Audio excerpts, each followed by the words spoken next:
ஷெட்ல ஒரு நாமம் போட்டு ஒருத்தர் இருந்தான்ல, அவனை பார்த்தா மாமா சொன்ன ஆள் மாதிரி இல்ல? ம்.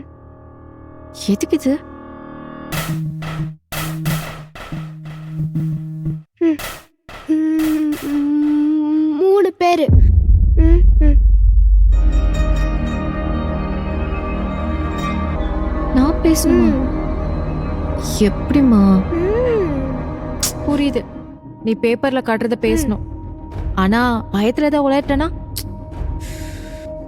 ஐயோ, இவ்ளோ எழுதி வச்சு தாத்தா வீட்டுக்கு வரணுமா?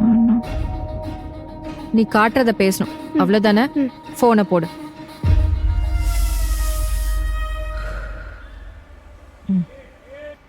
பாப்பா, பேப்பர் ஃபுல்லா படிச்சுக்கவா? ஒரு 10 நிமிஷம் டைம் கூட.